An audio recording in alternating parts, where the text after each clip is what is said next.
ప్రేక్షక మహాశైలందరికీ కూడా నా హృదయపూర్వకమైనటువంటి శుభాభినందనాలు. జ్యోతిష శాస్త్రపరంగా చాలామందికి చాలా సందేహాలుంటాయి. ఒక గతాన్ని ఒక వ్యక్తి మర్చిపోతాడే కానీ, అయిపోయింది గతం గతః అని చెప్పేసి నిమిలించుకుంటాడు కానీ, ఇంకా వచ్చే రోజులు ఎలాగుంటాయని చెప్పేసి ఆసక్తి మాత్రం చాలామందికి ఉంటుంది. అప్పుడు మనం సుఖమయ జీవనాన్ని అనుభవించగలుగుతాము. రేపు అనేది విషయంలో ఒక తీపి పదార్థం లాంటిది. ఆ రేపు అనేది ఎలా జరుగుతుంది, రేపు మంచి ఫ్యూచర్ ఉంటుంది మనకి, రేపు మనం ఏం చేయాలి అనేటువంటి ఆసక్తి మాత్రం తప్పనిసరిగా ఉంటుంది. దాంతోనే పుట్టింది జ్యోతిష శాస్త్రం. జ్యోతిష శాస్త్రం వేదాంగాల్లో ఒకటి కాబట్టి ఇది మనిషి తాలూకా జీవన విధానానికి సరిదిద్దేటువంటి మార్గం, సూచనలు ఇచ్చే మార్గం, ఎలా బతకాలో చెప్పేటువంటి చక్కని నావ జ్యోతిష శాస్త్రం. అయితే కొంతమంది అడుగుతారు ఏంటంటే, అసలు జ్యోతిష శాస్త్రాన్ని నమ్మకుండా ఉన్నవాళ్ళు అనేక రకాల దేశాలు ఉంటాయి. ఆ దేశాల్లోని జనాలు స్వేచ్ఛగా ఉంటారు, దేన్ని పట్టించుకోరు, వాళ్ళ ఇష్టానుసారంగా వాళ్ళు వ్యవహరిస్తూ ఉంటారు. ఏది కావస్తే అది తింటారు, ఎక్కడ ఉండమంటే అక్కడ ఉంటారు, ఏది కావస్తే అది కొనుక్కుంటారు, ఎక్కడ పడుకోమంటే అక్కడ పడుకుంటారు, విలాసవంతమైన జీవనాన్ని అనుభవిస్తారు. ఏ విధమైనటువంటి రెస్ట్రిక్షన్స్ లేకుండా హుందాతనంగా చక్కగా జీవనాన్ని కొనసాగిస్తారు. మన తెలుగు వాళ్ళేనా, ఈ తెలుగు సాంప్రదాయం ప్రకారంలో ఉండేటువంటి కొంతమంది మనుషులకైనా ఈ జాతకాలు వర్తిస్తాయి, మరి వాళ్ళకి వర్తించవా అన్నట్టుగా కొంతమంది వేస్తారు ప్రశ్న. నిజమే, కాదని లేదు. ఎందుకంటే బంగారం ఉన్నదంటే ఆ బంగారాన్ని మనం కాల్చి ఆభరణం చేసే విధానంలో ఉంటుంది. ముందు కాల్చాలి, దానికి మనం అనుకున్నట్టుగా దానికి తప్పనిసరిగా ఒక ఆభరణంగా తయారు చేయాలి. ఆ ఆభరణానికి మోజుపడి చాలామంది వెళ్తారు. లేదా అది ముద్దగా ఉన్నట్టయితే అది మామూలుగా దానికి విలువే లేదు. ఆ బంగారపు ముద్దని బాగా కరిగించి ఎన్నో ఆభరణాలను కరిగించేసి ఒక బంగారం ముద్దలాగా ఉంటే దాన్ని ఎవరు కొనరు. అయితే దాన్ని ఎవరిని పట్టించుకోరు కూడా. ఆ ప్రకారంగా కొంతమంది గురించి నేను అనడం గురించి కాదు.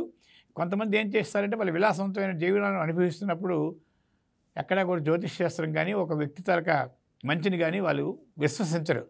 కాకపోతే వాళ్ళు ఏదో అనుకుంటారు, మేము చాలా కష్టపడి సంపాదించుకోగలిగాం, ఈ శాస్త్రాలన్నీ కూడా మనం మూఢ విశ్వాసాల కింద మనం పరిగణిస్తున్నాం. కాబట్టి మనిషి కష్టపడాలి, సంపాదించుకోవాలి, విజ్ఞానంగా ఉండాలి, దానికి తగినట్టుగా మనం మనిషి జీవనం కొనసాగించుకోవాలి తప్ప కట్టుబాట్ల మధ్యని మనం అభివృద్ధి పొందేటువంటి వాతావరణం కానీ దిగజారిపోయే తత్వం కానీ ఉండదని కొంతమందికి విశ్వాసం ఉంటుంది. అలా ఉన్నవాళ్ళు కూడా ఉంటారు, తప్పులేదు.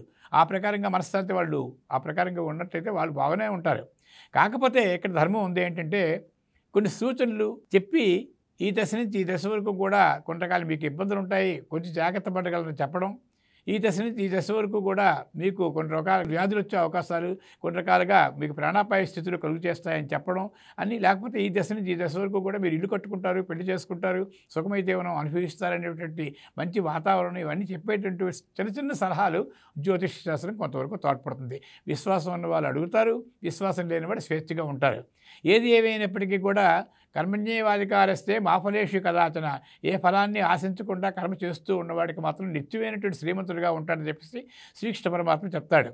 ఈ ప్రకారంగా మనం ఏంటంటే, మనం వెళ్ళే విధానంలో, మనం తీసుకునే ఆహారంలో కానీ, మనం కట్టుకునే బట్టల్లో కానీ, మనం పాటించే సాంప్రదాయాల్లో కానీ, మనం మెలిగే మనస్తత్వంలో కానీ, మన తాలూకా వ్యక్తిగతంగా ప్రశ్న తనే సమాధానం తనే అనేటువంటి వ్యక్తి తప్పనిగా ఉన్నతంగా జీవిస్తాడు, తప్పులేదు. వాళ్ళు స్వేచ్ఛగా ఉండగలుగుతారు. కాబట్టి ఆ కష్టాలు వచ్చినప్పుడు మాత్రం ఆ కష్టాలు వాళ్ళకే ఉంటాయి, ఆ రోగాలు కూడా వాళ్ళే అనుభవించాలి. కాబట్టి ఆ సుఖాలు కూడా వాళ్ళే అనిపించాలి. ఈ ప్రకారంగా ఉన్న మనుషులకి ఏ జ్యోతిష శాస్త్రం ఆసరాగా ఉండదు. కానీ జ్యోతిష శాస్త్రం సాధారణంగా ఒక మనిషిని కొన్ని రకాలుగా క్రమబద్ధీకరించడానికి మాత్రం తోడ్పడుతుంది. అది విజ్ఞులైన వాళ్ళు తెలుసుకోవాలి. కాబట్టి జ్యోతిష శాస్త్రం తప్పు కాదు. ఒక వ్యక్తి ఆశీర్వచనంతో తప్పనిసరిగా మీకు కొన్ని సూచనలు అనేవి ఒక గురువులాగా మనకు ఉపయోగపడుతుంది. కాబట్టి ఈ శాస్త్రాన్ని మనం నమ్మాలి అని చెప్పేసి, మీకు వ్యక్తిగతంగా ఏవైనా ఇబ్బందులు ఉన్నప్పుడు మీరు స్వేచ్ఛగా ఉంటే ఉండండి.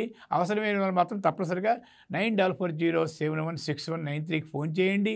తప్పనిసరిగా నా సూచనలు కొన్ని మీకు జాతక చక్రం డేటు, టైము, మీరు పుట్టిన తేదీ, సరైన సమయం మీరు ఇచ్చినట్లయితే మీకు కొన్ని సూచనలు ఇచ్చి ఆ ప్రకారంగా మీకు ఒక సహకారంగా ఈ జ్యోతిష్ శాస్త్రంలో కొన్ని విశేషాలు మీకు తెలియజేయబడతాయి. సర్వేజన సుఖినో భవంతు.